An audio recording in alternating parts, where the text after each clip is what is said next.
I want you guys to close your eyes and imagine a time when Mobile Legends Esports was just a whisper among gamers. A humble beginning that would eventually pave the way for a revolution. Now today, as the world witnesses a thrilling crescendo of competitive battles, global fandom, we're going to take you through a journey of time, basically.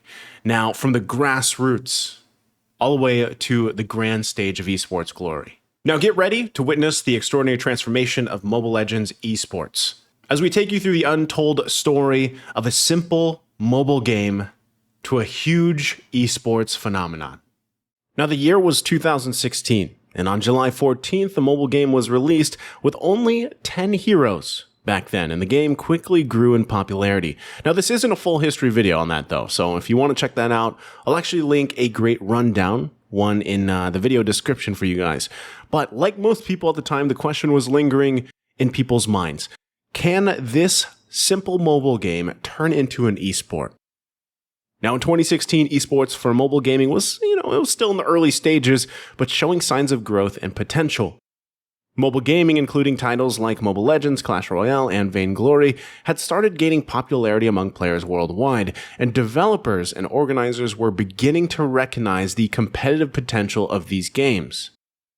Now, during this time, it was mainly seen as the emerging time for this, as there was limited tournaments, there was grassroots tournaments, there was limited prize pools, lower viewership, and just overall, the esports structure wasn't completely established just yet, right? There was a lot of influence going on. Of course, there was still PC esports going on, but this was essentially the development stage for mobile gaming esports.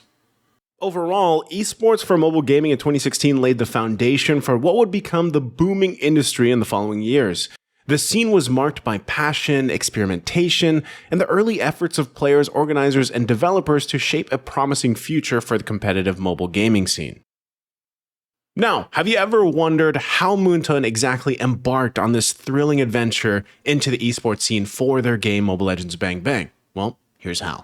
As the popularity of Mobile Legends Bang Bang soared, the time had to come to dive headfirst into the world of esports.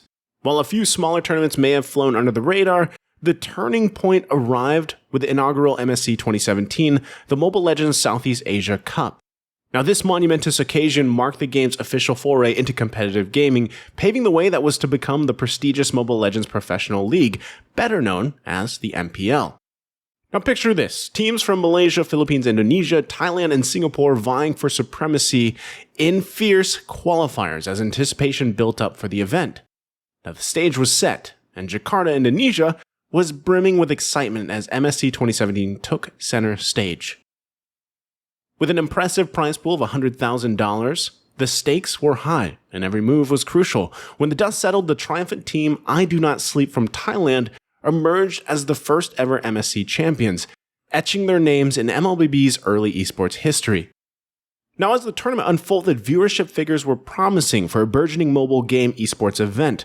According to Wikipedia, the peak viewership reached around 53,000 with an average viewers of 20,000 concurrent viewers and over 350,000 hours watched. This is a remarkable turnout for a first-of-its-kind tournament, proving that the world was hungry for competitive mobile gaming. Now, some of these numbers might have appeared in other titles now around the world, but this was again the inception, the start for Mobile Legends Esports to become what it is today.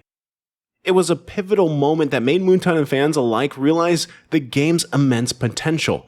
The spark was ignited, and the decision was made. They would go all in, propelling Mobile Legends Bang Bang into the stratosphere of esports glory that it is today, and so the saga continued. Now, in the fiercely competitive world of esports, any game looking to make it needs a structure for competitive play. Now, Moonton achieved this with the introduction of the Mobile Legends Bang Bang Professional League, better known as the MPL. This groundbreaking league was first established in countries with a massive MLBB following, such as Indonesia and the Philippines, and a combined MPL in Malaysia and Singapore. Now, the success of MPL in these regions paved the way for its expansion to other countries hungry for thrilling competitive action. Soon after, MPL found its footing in Malaysia and Singapore individually as their own MPL. Cambodia, Brazil, MENA, and Myanmar would also get one. While the Myanmar League faced temporary or permanent pause due to country-specific events, the momentum was still there, and they have produced some of the best players and teams from that region. Now, with the MPL in place, organizations formed dedicated teams, each striving to claim the throne at the highest level of MLBB competition. And as the league evolved, and even became a franchise league, it cultivated an ardent fan base, not just for the game itself, but also for the players, organizations, and even the passionate casters who brought these electrifying moments and the action to life through online broadcasts and thrilling offline events. Girls of the Mirror Cult, welcome, welcome, welcome. Ever heard of the Mirror Cult? Yeah, that's a real thing. But the MPL's influence does not stop there. As MLBB's popularity surged in various corners of the world, other regions demanded their share of the competitive glory. In North America, the official NACT, the North American Challengers Tournament, emerged, driven by an impassioned community. With their relentless efforts, these devoted individuals caught Moonton's attention, propelling the game's growth in Western regions and eventually leading to what they have today. Even in parts of Europe, MLBB tournaments have emerged, driven by regional initiatives and gradually gaining Moonton's backing. China, one of the most significant gaming markets, recently embraced MLBB, sparking anticipation for a future MPL China and the possibility of other countries joining the prestigious MPL ranks as well. The journey to global esports domination has already begun, with MPL acting as the catalyst for MLBB's ascent to the world stage, thrilling fans and players alike, as they witness the rise of a gaming phenomenon unlike any other. And whether you're for mobile gaming and you think about this or you think about that, the stats don't lie. Mobile gaming and mobile esports are a thing, and they're here to stay. And this leads us to our next point. With every passing season and year, the audience and fervent following for the MLBB competitive play experience a meteoric rise.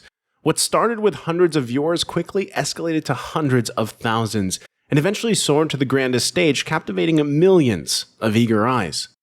Moonton's winning formula was evident, as the game's competitive scene continued to thrive, and as the growth surged, so did the scale of the events. Spectacular stages, amazing 3D graphics, and prestigious tournaments graced the world of MLBB, bringing fame and fortune to the teams and players.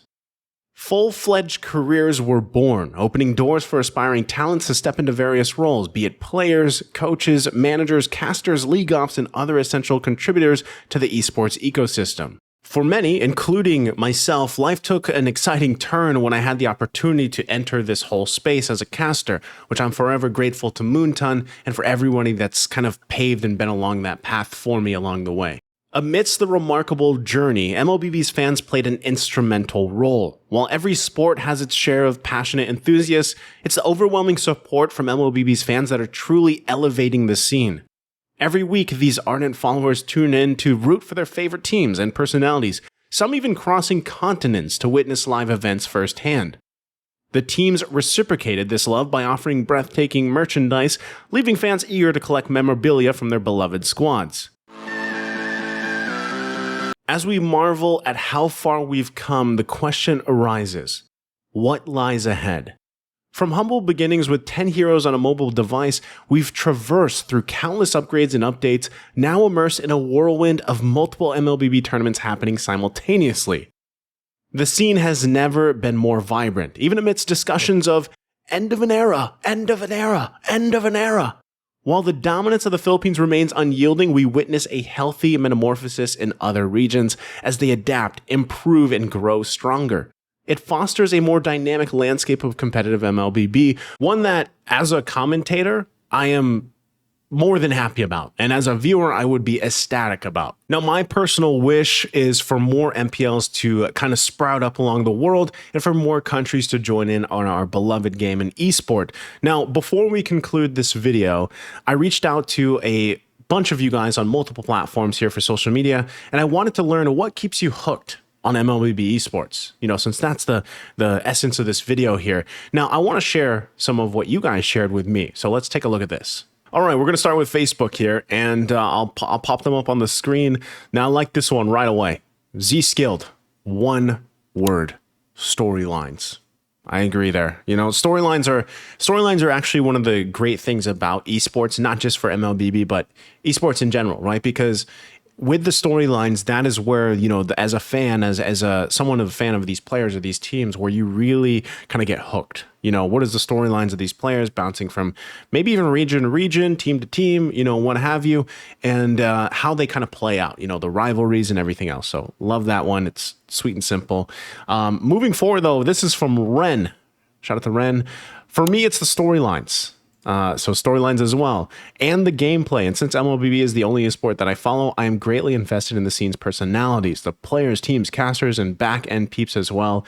I'm probably older than the average viewer, but I watch MLBB tournaments more often now instead of the typical Pinoy my age who's still into basketball, but I still watch it though. So, that's something too. You'd be surprised, Ren, how many, older people do still watch MLBB Esports. Again, it's just such a, it's such a popular game. That people love it. Next one, we're going to go ahead and give this one to Richard. Now, for me, knowing the players on a more deeper level, like their story behind playing professionally, who aspire them to be, what keeps them motivated in spite of all the struggles they're facing and outside the game.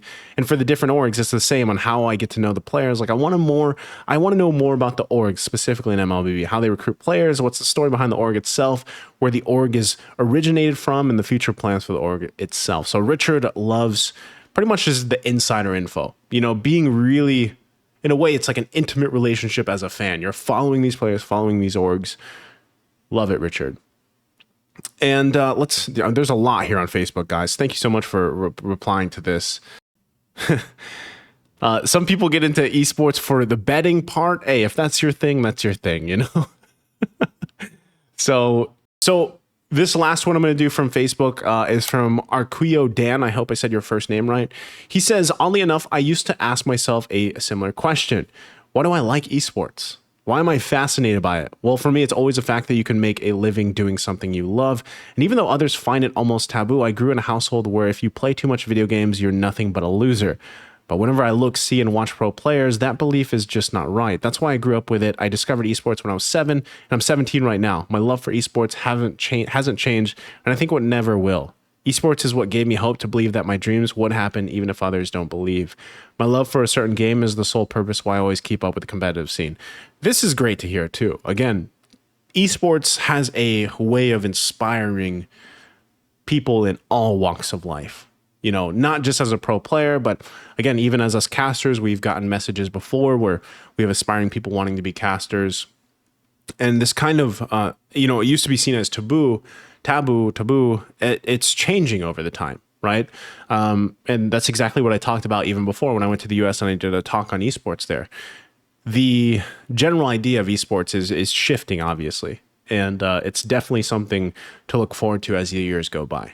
So thank you guys for sharing those on Facebook. We are now going to move over to YouTube here. All right, so over on YouTube, this one is from Wald Jasper Lehman, and he says that it's growing in terms of popularity, right? That's what we talked about in this video specifically, and also how, every tournament is improving for the most part, production, so there could be room for improvement always, but essentially if you look back from season 1 of MPL where we are today, things are getting better, and hopefully they continue to get better, right? And the main thing he says for watching MPL or the major tournaments is, again, the storylines, right? And also the meta of the game, how amazing these players kind of adapt to the meta and execute it in their own way. And obviously us as viewers, we learn from that, right? And then we try to bring it into our ranked games. So good on ya. Next one, let's go ahead and look over this one from Icy Morales. Same thing. Current meta, it's enjoyable because of the diversity. Assassin Jungle is much more enjoyable to watch than the previous Tank Jungle meta. I agree with that too, and I think there's still room for improvement in terms of meta, and hopefully we continue to see an adaptation to it. I don't think we've found 100% the meta just yet. Like, it's there, but there's still a lot of room for experimentation, especially with the way the emblems are. And let's get one more from YouTube. We've got Essie. The power balance has shifted and a new dark horse teams have emerged. Plus, we are still waiting for the big dragon to wake up, China. I think the MLBB scene will still get better as the other regions begin to join, especially China and Europe. Yes, that is what we're talking about in this video as well, how we can't wait to see what MPL regions emerge. And if it's not an MPL region, look what happened to other parts of the world, right? Even NA, for example. They don't have MPL NA, but they have a challengers tournament, which leads them to join these bigger tournaments from Moonton. So I can't wait to see if that happens as well. I love this whole storyline as a whole of how the era is shifting, if you will, if it is shifting, and that's a whole nother question. Is it an end of an era, or, where are we? So, but thank you guys for answering on YouTube. We're going to go look at a few more here because I also asked this on Twitter. So let's go ahead and pull up Twitter. Or sorry, it's not Twitter anymore. It's X.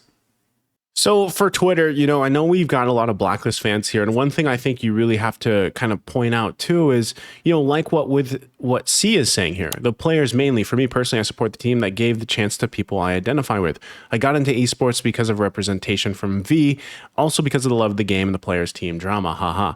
Now that is true, right? Because for example, for MLBB, we all know what All My Venus stands for, what, the drive there for the LGBTQ plus community and how that has transitioned. I mean, that brought in a lot of attention and fans to see someone like Oh My Venus shine on this platform and be successful. I mean, something like that is literally a global, has a global effect through esports, so that in itself is already a huge, powerful thing. And again, if you guys aren't aware of Oh My Venus, you can check out my video that I did. I did this a long time ago on her. I think it was last year or something, and I'll link it here as well. But yeah, agreeable there. Most of the people on Twitter too saying the same thing. It's the players, their stories, how do they go from, some of them were students and they're still playing on a professional level.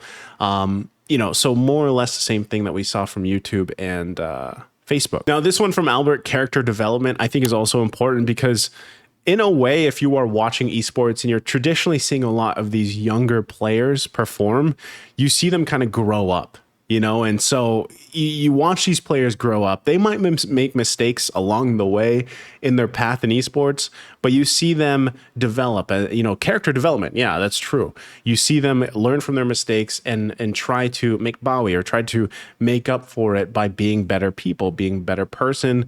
And, that's a plus side of esports, but also being under the microscope of so many people, millions of people and fans, is something that is hard to grasp as such a young person. And I feel like that's why you need those coaches and managers and the leadership to help hopefully guide these young, talented individuals, who are bound to make mistakes. You just have to help them develop from that because everybody makes mistakes. No one's perfect. And lastly, from Twitter, from Jusuave, the passion. Yes, that's true, because a lot of people, just like with traditional sports, you are just passionate. You're passionate about the game. You're passionate about these teams, these players, and, it develops over time. So again, thank you guys so much for sharing with me. This will wrap up the video. I know we spent a little bit of time here to close out this video with everybody's ideas and what they think of esports and what keeps them hooked. I appreciate all your guys' responses. Thank you so much. Now, let's all wrap this up. As we come to a closing of this incredible journey through the evolution of Mobile Legends Esports, one thing still remains abundantly clear. This is just the beginning. From its humble inception to the global phenomenon it is today, MLBB's competitive scene has carved a path of triumph and unity, fueled by the passion of players, fans, and the entire gaming community. We've witnessed small steps transform into giant leaps as Moonton's unwavering commitment and the dedication of esports enthusiasts have shaped the landscape of competitive mobile gaming. But the story doesn't end here. The future holds endless possibilities. New MPLs emerging across the globe, nations embracing the thrill of MLBB competitions, and even more fans joining this awe-inspiring journey. So, let's raise our devices and our hearts in unison as we celebrate the extraordinary world of Mobile Legends Esports. Together we forge ahead, embracing the ever-evolving legacy of MLBB and paving the way for a boundless future in the esports arena. Thank you guys so much for joining me in this video. I hope you guys did enjoy this type of content. Please do give it a thumbs up, subscribe, leave your comments on what you guys think as well on the topic. And that's it for us. Keep playing. Good luck in your ranked games. We'll see you when we see you.